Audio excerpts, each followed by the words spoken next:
तो ये महिलाओं को क्या बेवकूफ़ समझ रखा है योगी मोदी ने? ये कुछ जानती नहीं है, ये अबला नहीं रही, अब ये हो गई सबला। और ये सरकार, ये जितने ईरान प्रधानमंत्री और योगी आदित्यनाथ, इनका 24 में 13 तारीख को सब महिलाएं मिलकर इनका बजा। भाजपा सरकार आई तब से हिंदू खतरे में आ गया और मैं मुसलमान जिहादी हो गया। ना मुसलमान जिहादी था ना। अब की चुनाव जो है हार्ड नहीं है, ये अब की चुनाव जनता चुनाव। और जो पार्टियां हैं वो सिर्फ मुंगेरी लाल के हसीन सपने दिखा रही हैं। यहाँ नौजवान परेशान हैं, बुजुर्ग परेशान हैं, किसान परीक्षार्थी परीक्षा दे के घर वापस आता है, उसे पता ये चलता है कि परीक्षा निरस्त हो गई, तो आज बताए कहाँ रोज। और हमारे किसानों गरीबों को कर्जदार केवल 4 लाख करोड़ माफ करने की इच्छा नहीं।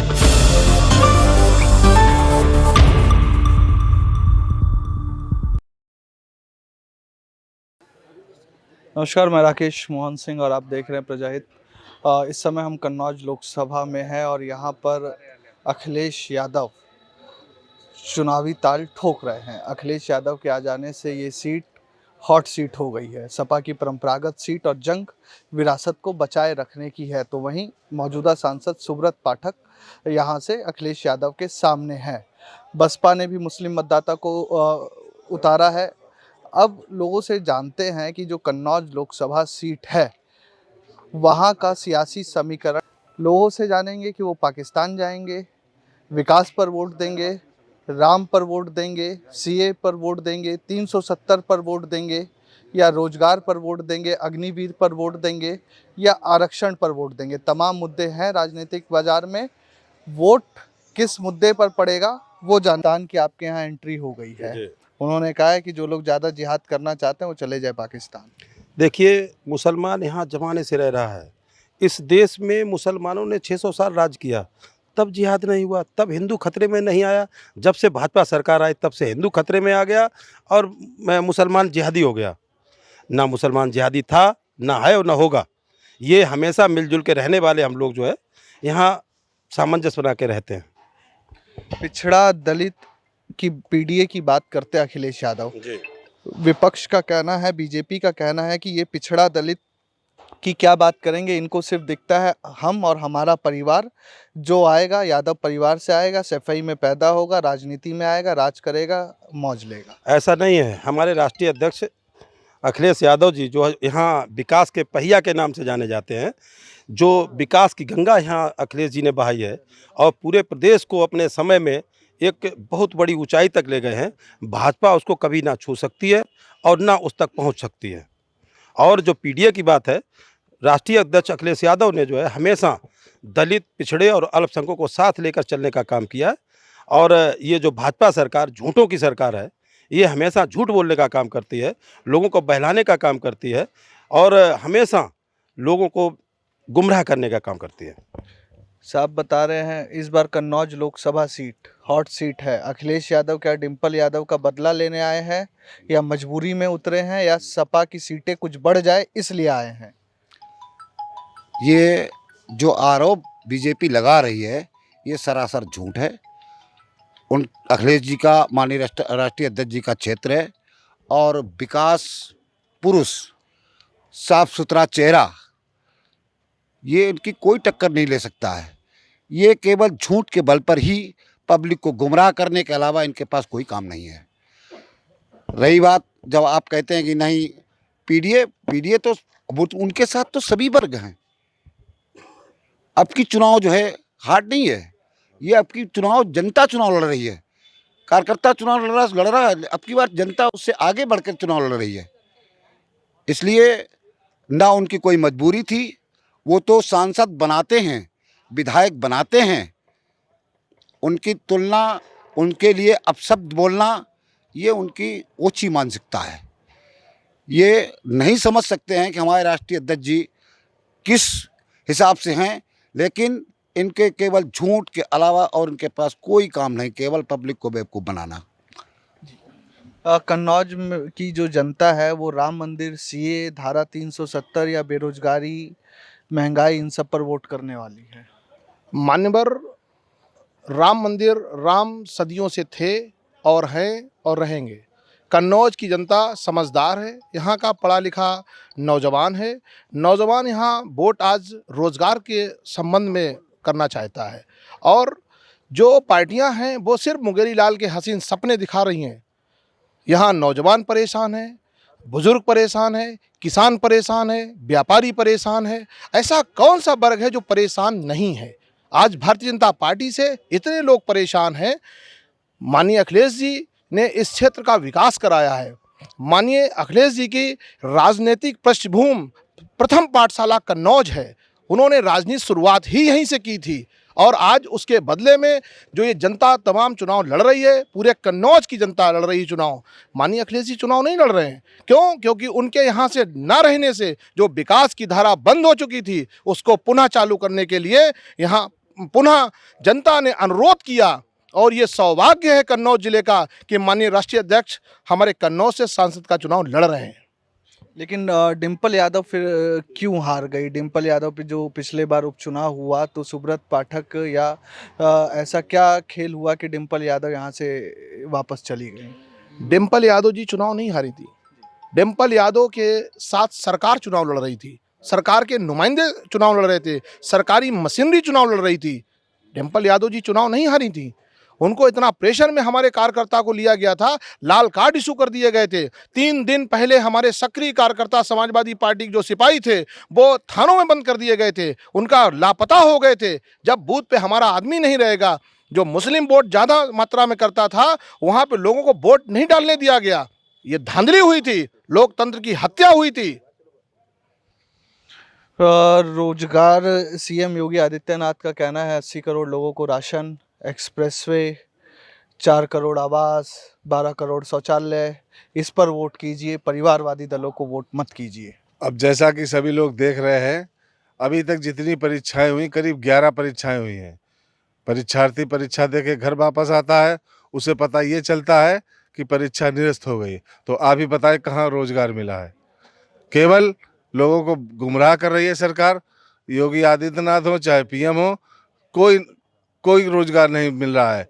परीक्षाएं आयोजित की जाती हैं, देश का नौजवान रोजगार पाए, और परीक्षा देकर जब वो घर पहुंचता है तो उसे मालूम होता है कि परीक्षा निरस्त हो गई।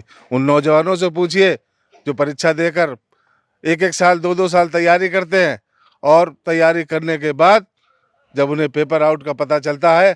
आप हमारे ठटिया क्षेत्र में चले जाइए, एक नौजवान ने अपनी सारी डिग्रियां जलाकर और उसने आत्महत्या कर ली थी। क्या यही गारंटी देते हैं रोजगार की?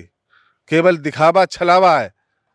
मोदी तो बोलते हैं ना कि मेरी गारंटी है बस इस देश में, और मेरी गारंटी पर भरोसा रखिए। बाकी जितने भी विपक्ष के नेता हैं वो राजनीतिक स्वार्थ पर भानुमति का कुनबा जोड़ रहे हैं। कहीं का ईंट कहीं का रोड़ा, ना सीट शेयरिंग ठीक से कर पाए, ना चुनाव ठीक से लड़ पा रहे हैं। ये केवल बीजेपी की चाल है। आप बताएं, राजनाथ सिंह का लड़का क्या परिवारवाद नहीं है? कल्याण सिंह का लड़का लड़ रहा है चुनाव, उनके पोता लड़ रहा है। केवल परिवारवाद समाजवादी में ही दिखता है क्या? मायावती जी का भतीजा चुनाव नहीं लड़ रहा है या कमान नहीं संभाले है? केवल भाजपा केवल समाजवादी पर एक आरोप लगाती है कि ये परिवारवाद है।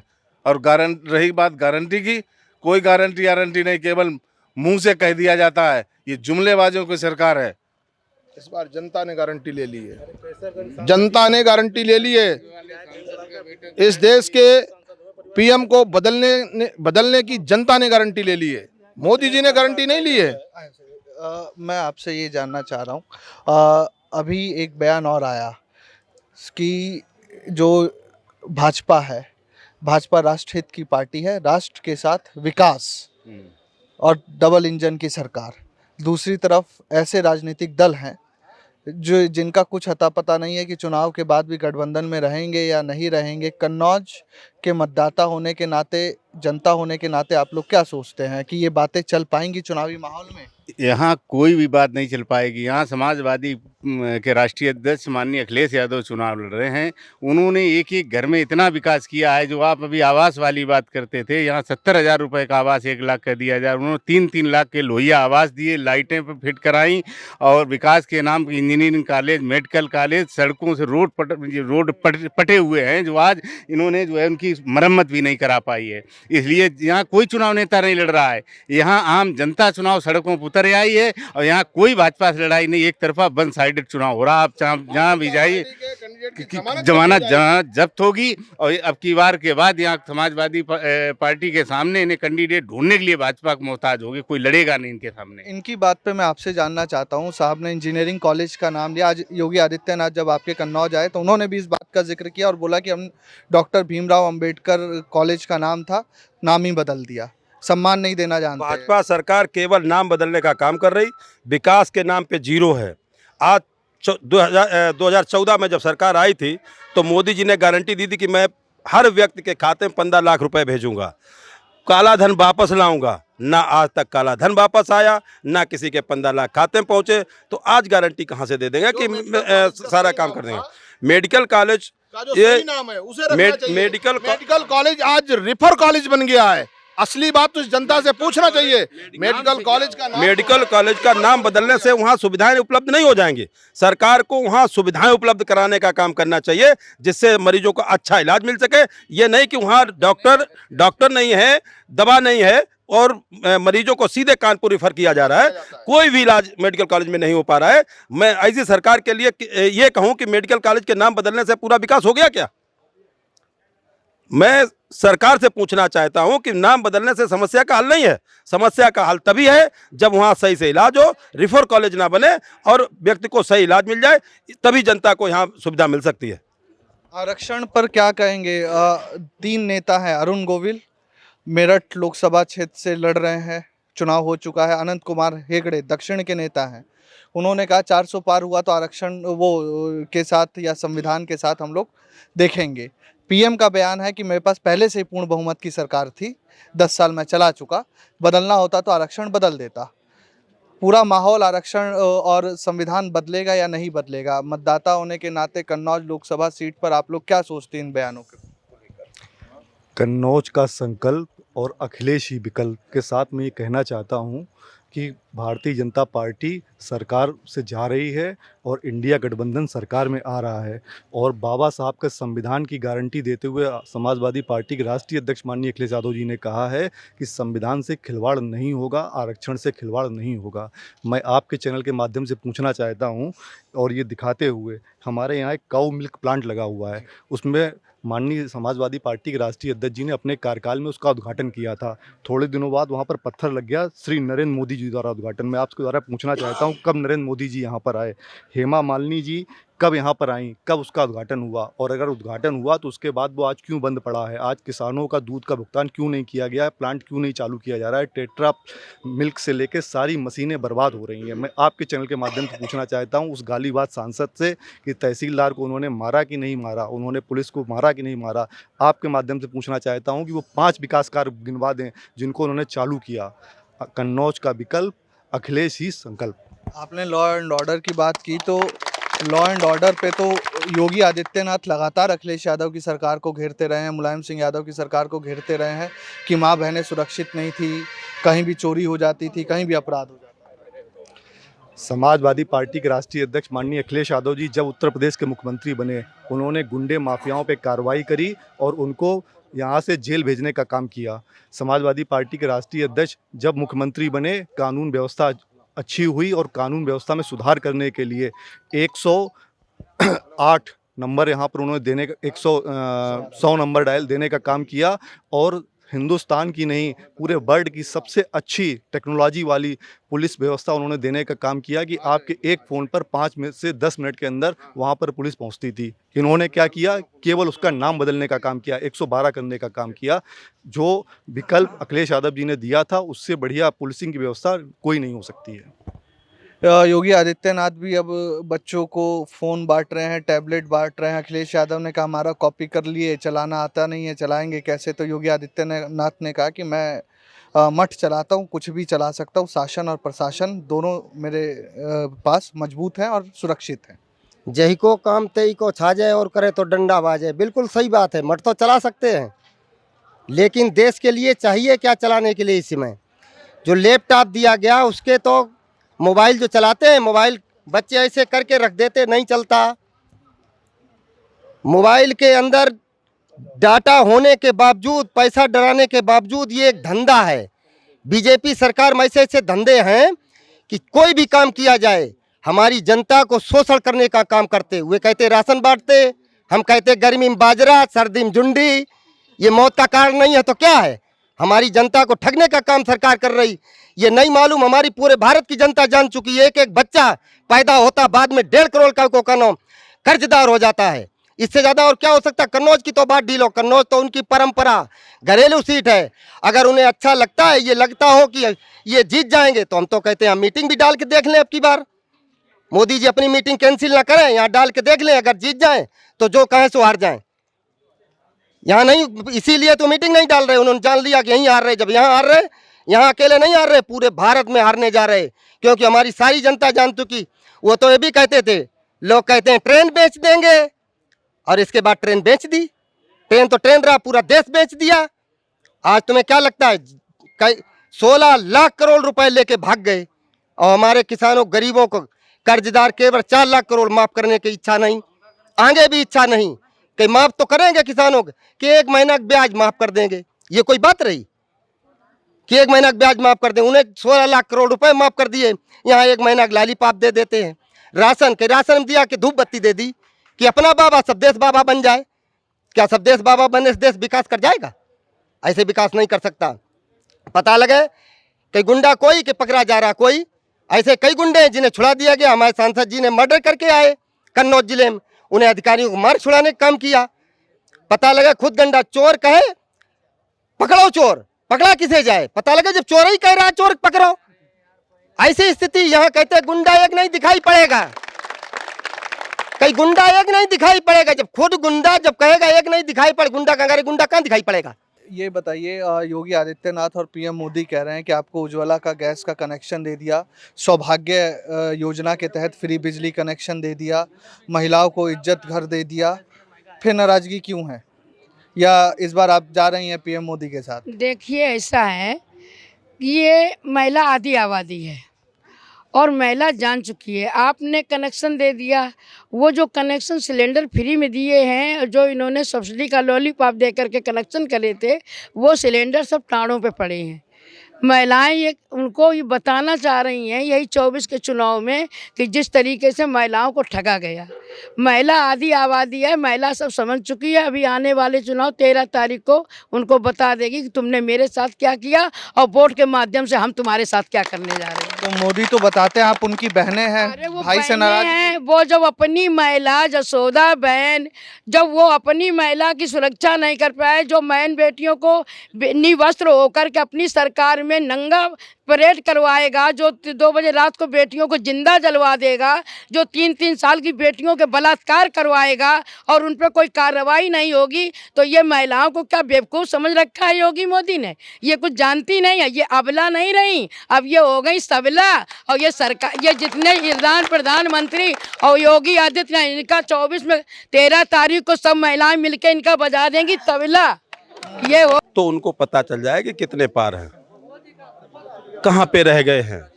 समीक्षा भी नहीं कर पाएंगे कि हम क्यों हार गए और क्यों ये ऐसा हो गया।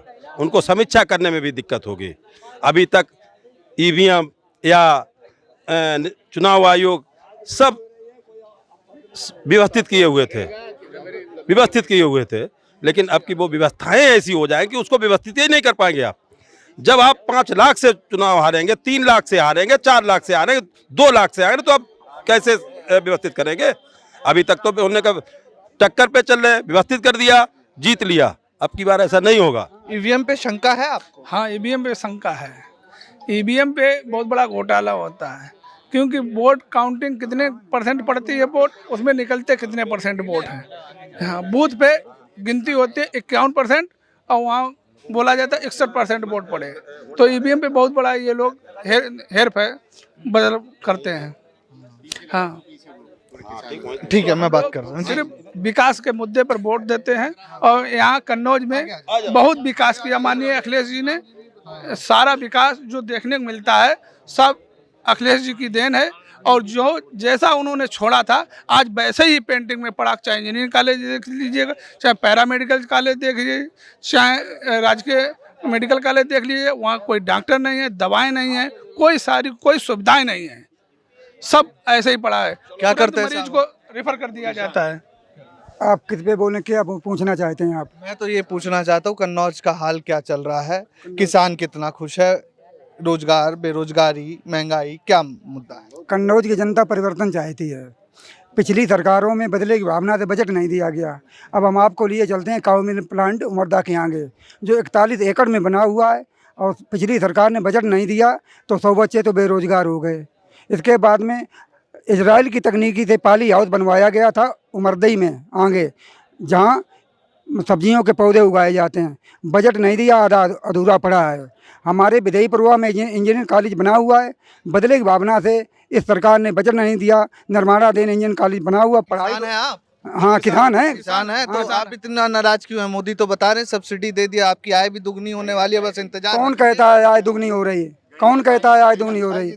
2000 रुपए देते हैं 4 महीने में। लाखों बीघा किसान तो अपनी मक्का खेती बुआई नहीं करते हैं। जनवरी के महीने में किसान, दुनिया रजाइम सोती है, किसान टार्च और लाठी लेकर चौकीदारी करता है खेत में। क्या मोदी ने दे दिया?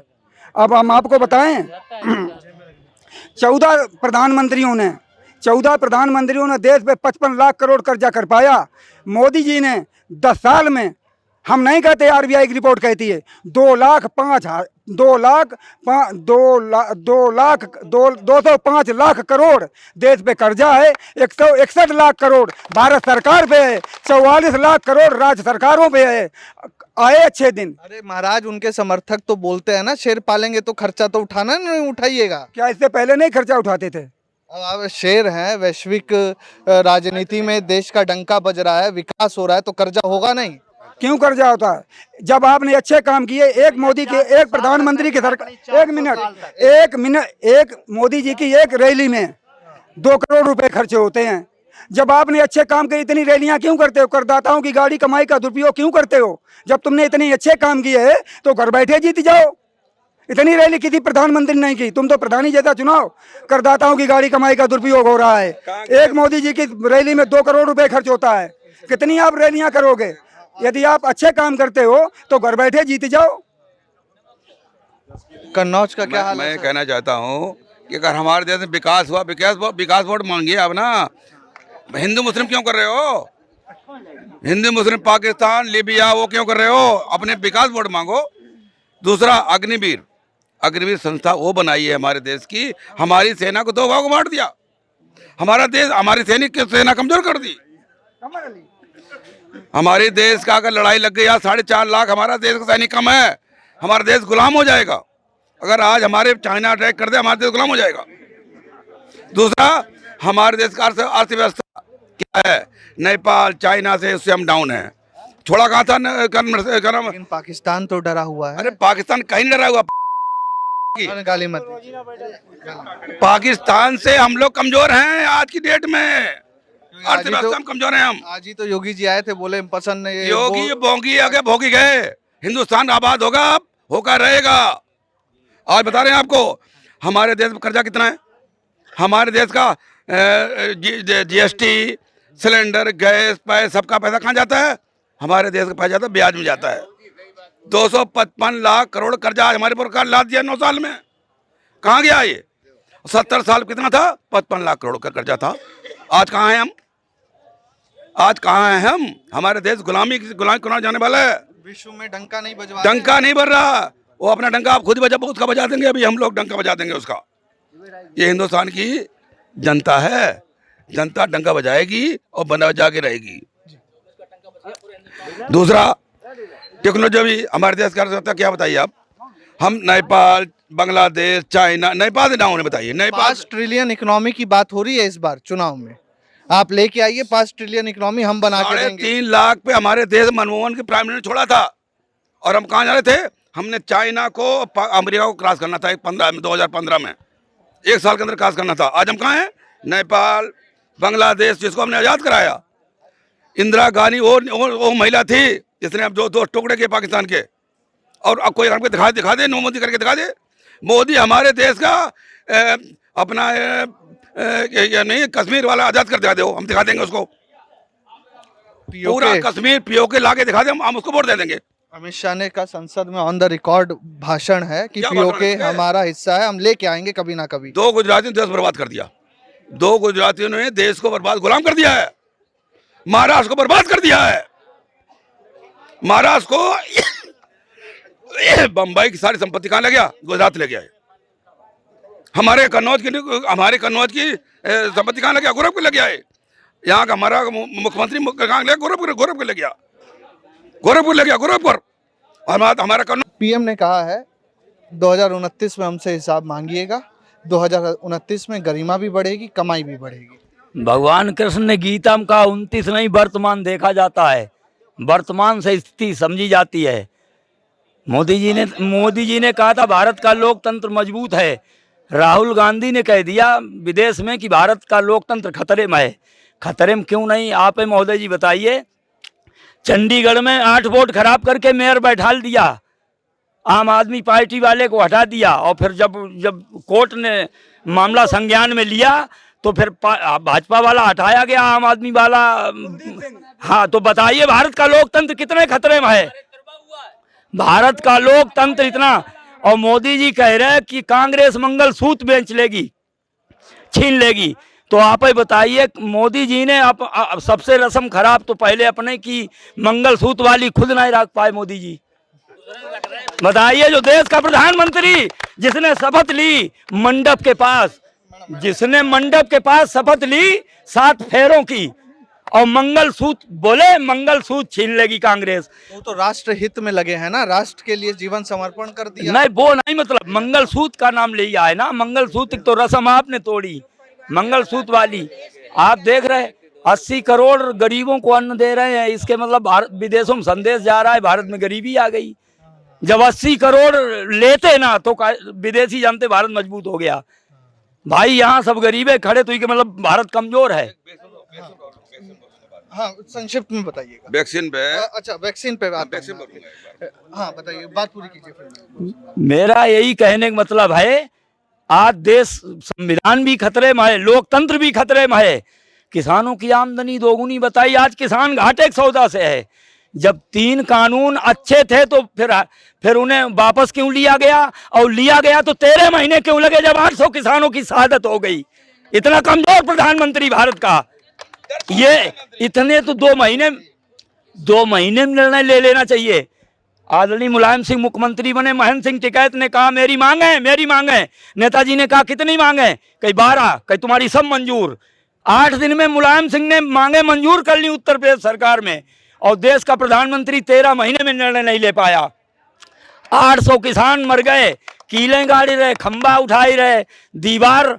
आजादी के बाद सबसे कमजोर प्रधानमंत्री, और जबकि शपथ लेने के बाद सत्य बोलना चाहिए। 2 करोड़ नौजवानों को हम नौकरी देंगे, रोजगार देंगे, नौकरी देंगे, काला धन लाएंगे। किसी ने 15 लाख मांगे थे, आपने 15 लाख का जुमला क्यों दे दिया? किसी ने मांगे तो थे नहीं। तो रोजगार तो पिछली सरकारों में भी हाल बेहाल था। नहीं, इनका मतलब है जो अच्छा काम। तुमने केजरीवाल की शराब का घोटाला पकड़ लिया, और 3.5 कुंटल जो RDX में 50 जवान मारे गए, वो तुमने अभी नहीं पता लगाई पाओ है?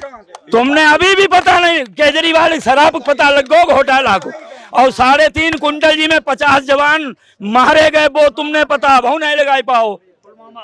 सर, समझने की कोशिश की कि कन्नौज लोकसभा सीट पर हाल क्या है। 4 जून को जब मतपेटी खुलेगी तो पता चलेगा कि निर्विरोध जीतने वाली डिंपल यादव के पति अखिलेश यादव यहाँ से जीतते हैं, या ये विरासत की जंग अखिलेश यादव हार जाते हैं और सुब्रत पाठक जीत जाते हैं। पीएम मोदी और सीएम योगी यहाँ पर करिश्मा कर पाते हैं। पता 4 जून को चलेगा कि लोग साइकिल चला रहे हैं या कमल का फूल राम मंदिर में चढ़ा।